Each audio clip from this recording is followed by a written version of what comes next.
Imagine this night, 3:17 a.m., a foggy rural road in northern Mexico. The asphalt is wet, the air heavy, and the sound of an engine cuts through the darkness like a dull knife. One cargo truck moves without escort. Inside, over $6 million in cartel cash meant to be laundered across the border. In a matter of minutes, Luis Alvarez will carry out one of the most flawless heists in cartel history. He will steal all the money, vanish without a trace, and frame 4 innocent people. But the real horror of this story is something else. The cartel will never know they were robbed by their own janitor, the man who spent years washing blood off the floors of their offices.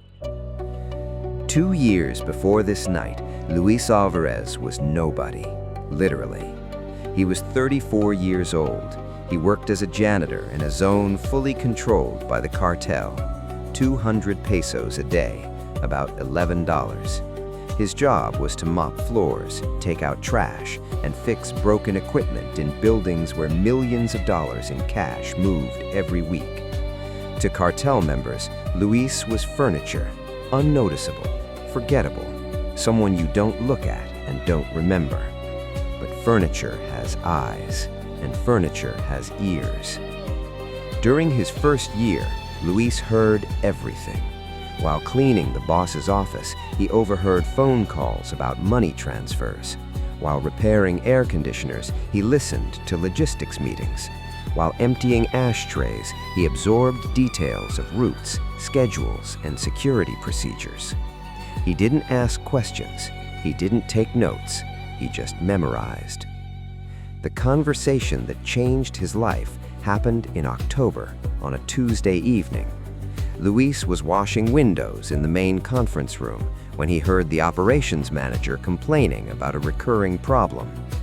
Tuesday night cash runs were happening without security, minimal protection, a clean operation, but with a fatal detail. Drivers kept disappearing. Some were killed by rivals, others by the cartel itself, driven by paranoia. Some simply vanished along with the money. The manager laughed as he explained the decision. Pay drivers $500 per run and expect them not to survive more than 3 trips. It was cheaper than hiring security. Luis kept washing windows. His face didn't change, but inside he was already calculating. 6 million every Tuesday, minimal security, dead drivers. What if the next driver disappeared in a different way? Luis was not a criminal. He had a 6th grade education and had never stolen anything more serious than office supplies. How could a man like him rob a cartel? The answer came 8 months later. During a critical system update, the technical specialist fell ill. The surveillance cameras malfunctioned. The network went down. They needed someone who at least understood basic electronics. Someone pointed to Luis. He had once fixed their Wi-Fi. Luis nodded quietly. In his free time, he taught himself to repair computers by watching YouTube videos, practicing on discarded equipment. It was a hobby, but that day he gained something far more valuable than money: access. The cartel's entire digital infrastructure converged on a central server: cameras, GPS, communication logs, financial records, and Luis had administrative rights.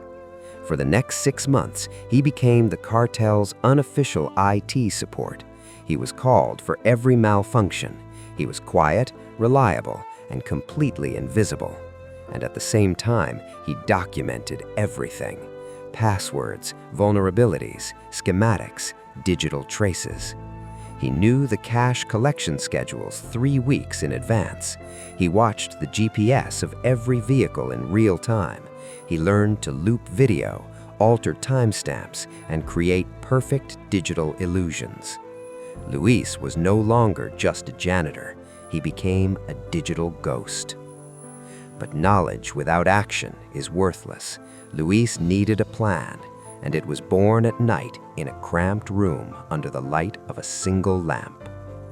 18 months of preparation, maps, schedules, photos, diagrams, red threads connecting dates to routes, people to opportunities.